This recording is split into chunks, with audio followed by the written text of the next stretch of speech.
Hello everyone, welcome back to the session on interview questions preparation.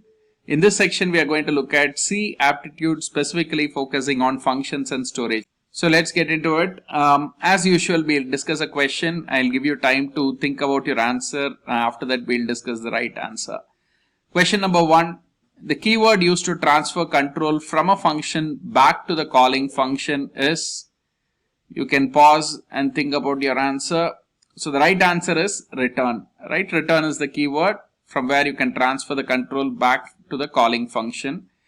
Second, in a function, two return statements should never occur. Is it true or false, right? Can a function have two return statements? So actually, yes, you can have two return statements. So it should never occur is false. You can have multiple return statements in a single function. Third, in C, if you pass an array as an argument to the function, what gets passed to the called function? So you can think about your answer. Actually, when you pass an array as an argument to the function, the base address of the array gets passed to the function. Question number 4, what is the default return type for a function in C? So what is the default return data type? So if you don't have a data type that you have specified as a return type for a function, what is the default one? So the default is it's an integer. So let's discuss some question on find the output type. So you have a function here where there's a constant int a is 3, and then you're calling a function where you're incrementing a, right? So a plus plus, the past value is getting incremented. And if you print the value of a, what will be the value? So most of you, or if you think about it, right, many would guess it as constant cannot be incremented, but actually here it is passing by value. So what happens is it would increment inside the function, but the value in main will not get changed. It will remain as 3. So the second question, you have an array of two elements 1 and 2. You are passing the array to the function, and within the function you are changing the index 0 to 10, and in the main program you are printing the value of index 0. So here you can guess what your answer is. It going to be 1, 10 or an error, right? So you can guess your answer.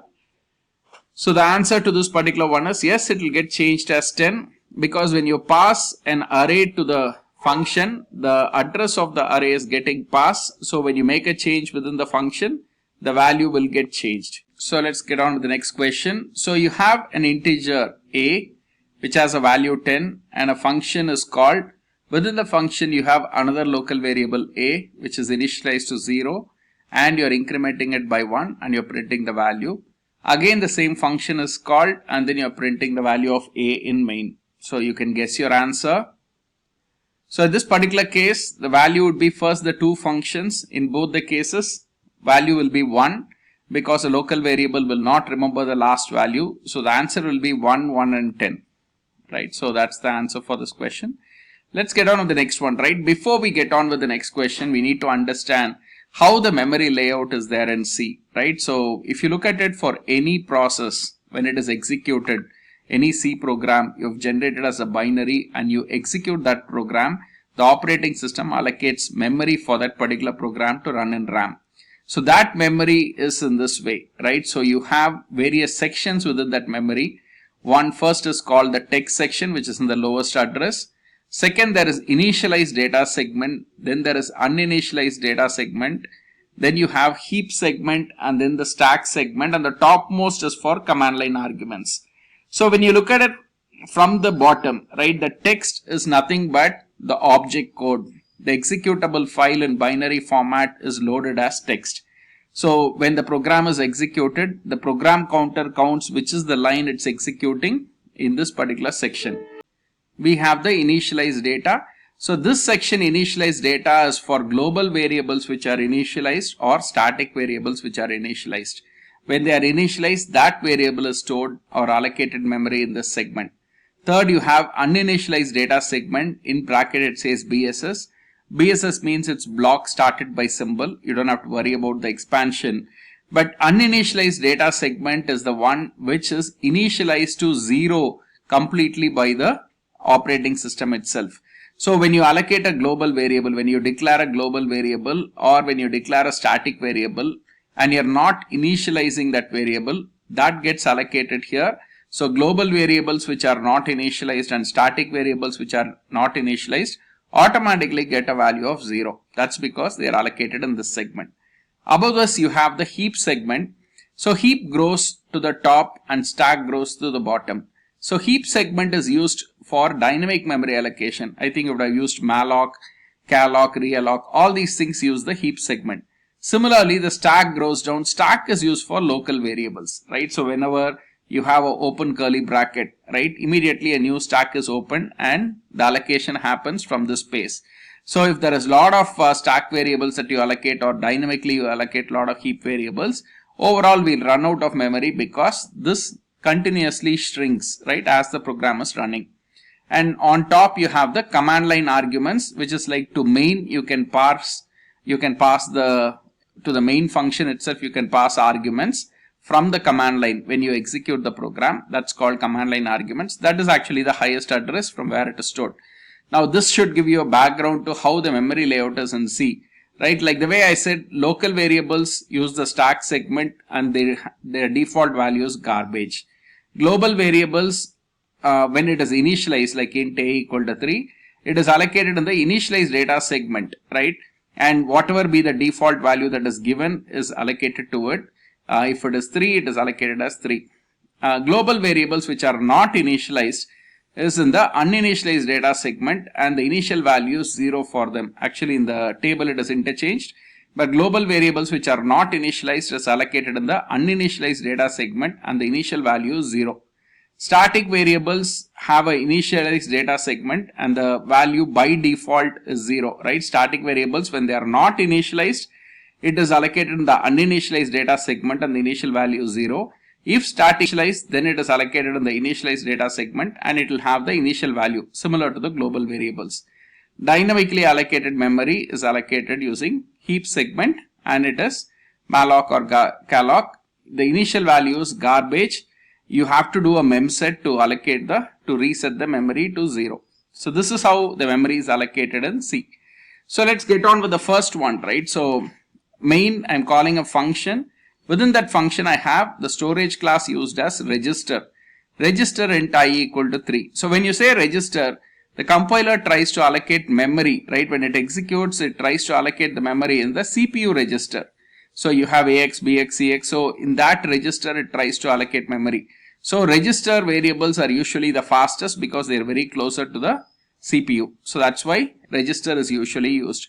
But it does not guarantee a register allocation because the number of registers are very less. So if you declare too many variables as registers, C might not be able to do it. But by default, register means it tries to allocate in the register. Let's get on to the next one. Text segment has the object code. We saw that the compiled object code is stored in the text segment. Default value for auto variable, I think we discussed this. Auto variables are allocated in stack. It is garbage. And local variables are allocated in, it is nothing but auto or local mean the same, it is in stack. And you have int k equal to 4. If you look at what is the data type or where is the storage segment, it is going to get stored in the stack segment. Where is the memory allocated for variable k in this particular question? Int k equal to 4. So if you look at it, anything which is declared outside of main is global variable. And here you have a variable which is initialized to 4. So it is in the initialized global segment, right? Initialized data segment. So that's where it is allocated, in the initialized data segment. Next, you have a static variable here. Where is static allocated? Here the static variable is initialized. So it is again going to store in the initialized data segment. So let's take a few questions now. So I have two times I'm calling a function. Within the function I have a local variable a which is initialized to 1 and I'm doing a equal to a plus 1 and then I'm printing the value of a. 2 times the function is called. So what will be the answer? It's very simple. It's a local variable which is getting printed. So both the times it will print as 2. 2 and 2 is the answer. Let's get on to the next question. I have a global variable which is initialized 38 and I'm again incrementing the value of a in one function, right? And then in the main program I am printing the value of a. So you can pause and then you can think about your answer. Okay, in this particular case what happens is 38 first gets initialized to 39 and then get incremented to 40. So when you print, it will print the value. So the next question, from main we are calling the function 2 times, and within the function we have a static variable which is initialized to 5, and then it's incremented to 6 and the value gets printed. You can pause and think about your answer. Okay, so the answer would be 6 and 7, because the static variable initialization happens only once. After that, when the increment happens, so it will be 6 for the first time. Second time when the same function is called, it will not go through the initialization again. It will remember the last value. So the last value was 6 for the variable a. So it gets incremented by 1. So it becomes 7. So 6 and 7 is the answer. Let's get on with the next question. So let's get on with the next question. Very similar to the last question that we had. The only thing is there is an additional printf %da in the main program. So you can look at this question and guess the answer.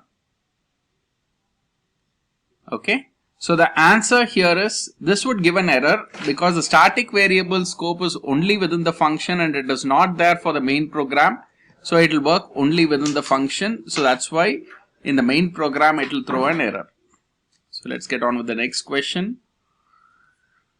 So you have a static variable var is equal to 5.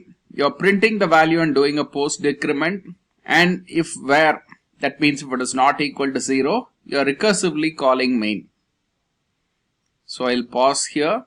You can think about the answer. You can pause the video and think about your answer. Okay, so here first the 5 will be there. Recursively when it's called, it gets decremented to 4 and then 3 and then 2 and then 1 and then it becomes 0 after that main doesn't get called. So 5, 4, 3, 2, 1 will get printed. Let's get on with the next question. Constant a equal to 3. Within main again you have int a equal to 40 and you're printing a. So the global constant variable a is 3 and local variable a is 40. C will not give a redeclaration error because both are in different segments of data. So here if you look at it, local variable is declared in stack, global variable is in global segment. So a equal to 40, if you have another a in main, it will call as a redeclaration error. But here it won't be a redeclaration, a equal to, so the 40 will get printed. Next question, same thing, instead of constant you have just a global variable a equal to 3 and then a local variable a equal to 40 and you're printing a. You can pause and then guess your answer. Again there won't be any redeclaration error, a will get displayed, so you will see 40. Next question, register int a, scanf %d ampersand I, printf %di. You can guess your answer, assuming that 33 is the value given to I. When you do scanf, what will be the output, right? Actually, this program would throw an error because register variables you cannot do a scanf, because register's address is going to be ax bx. You cannot do a scanf for that. Next question, you have a static variable which is global, y is equal to 1, static int z, and if you print y and z, what will be the values? Yes, it will be 1 and 0 because static variables, if they are not initialized, get a value of 0. Extern int a, printf %da. So here, assuming that there is no other file where the variable a is declared, you will get error. But if you have another file, say new.c, where you have the variable a declared, then it wouldn't be an error. Let's get on with the next question. You are calling function with 10, function with 20 and function with 20, and you are passing that value to a static variable, static int a, I equal to a. So you can pause and guess your answer. Actually this would be an error because static variables cannot be initialized with another variable. Static variables can be initialized only with constants. They will not take the value from another variable. Next question, int x equal to 10, static int y equal to x, and then you have if conditions. You can guess the answer. You can pause now. So again it's the same thing, static variables cannot be initialized with other variables. values of other variables. So it will throw an error. So let's look at the next question. Static int s plus plus s printf percentage ds. If s is less than or equal to 3, then it goes to main. And then after that, it prints printf percentage ds. So you can guess your answer. You can pause the video and then guess your answer. Okay, we will discuss the answer now. So since it is static int s, by default it gets initialized to 0. And then when you do plus plus s, the value will be 1. So 1 gets printed and 1 is less than 3. So main gets called again. Since the value of s is remembered because it is static, 1 becomes 2. 2 gets printed. Again main is called. 3 gets printed. Again main is called. And then 4 comes. For 4, the if condition fails. So it prints 4. Given that there are 3 times main had popped, right, recursively called, 4 gets printed after that 4 times. So that's why you get 1, 2, 3, 4 followed by 4 times 4, 4, 4, 4. That's the output for this program. So you can try it in online GDB and you can try it in Python tutor as well to see how it is working, why it is popping out 4 times. Extern int I equal to 20, printf percentage d size of I. If there is another file where this I is declared and defined, then you will be able to use the extern here. Otherwise, it will give an error saying I is undefined. So the linker returns the error and not the compiler, because the linker is the one which will say that, hey, I am not able to find another file which has this. So first we'll discuss call by value. So I'm going to create a program for this. In main I'm going to have a variable which is initialized to 10. And then I'm going to call a function. That function I'm passing the variable and I'm printing the value in main percentage d a. And within the function what I'm going to do is void function int a. So here I'm going to change the value of a to 30, right? So this is call by value. Now if you run this program, what happens is a is 10 and we are passing that value of a to the function. So what gets passed over is the value, not the variable. So even though both the names are the same, there are two different a's. So 10 gets passed here, a is assigned 10, that gets overwritten to 30. Now in the main program, if you display, it will still be 10, it will not be 30. If you see here, I'll run this program.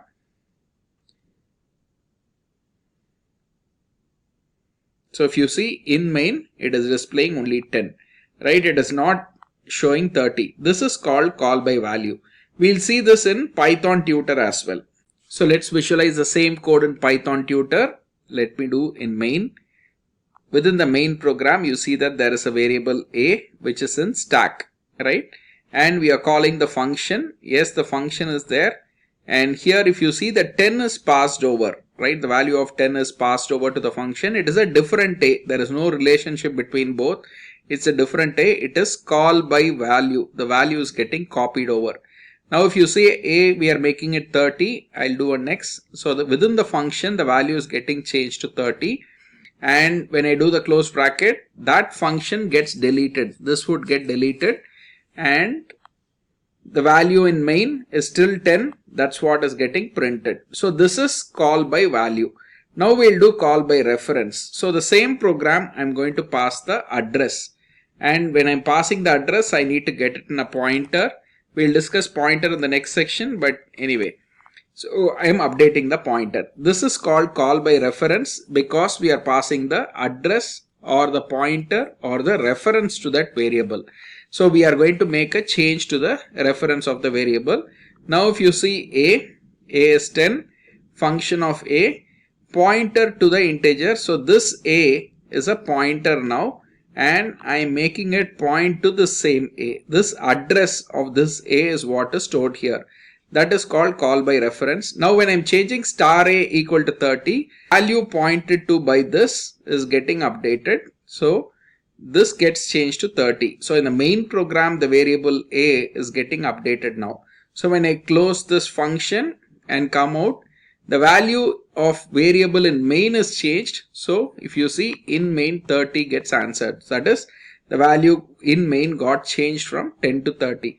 This is called call by reference. In call by reference, you pass the address, you receive it in a pointer, you update the value of the pointer. So this is very, very important. Call by value and call by reference is definitely asked in interviews. So make sure that you are thoroughly understanding this question. Let's get to the next question. Explain the difference between call by value and call by reference. If at all there is one question that you can learn which is very, very, very important, it would be this one. If you are attending an interview for C, definitely this question will be asked. So let's get on online GDB and I'll explain to you hands-on this particular question. So with this section, we have discussed the most important topic on storage classes. So storage class is very, very important because you would see a lot of questions which are coming from storage classes in Aptitude. Especially the static variable is very, very important. You will see a lot of programs or a lot of aptitude questions on static variables. Thank you for joining the session. If you have any comments, you can add it to the comment section. Thank you.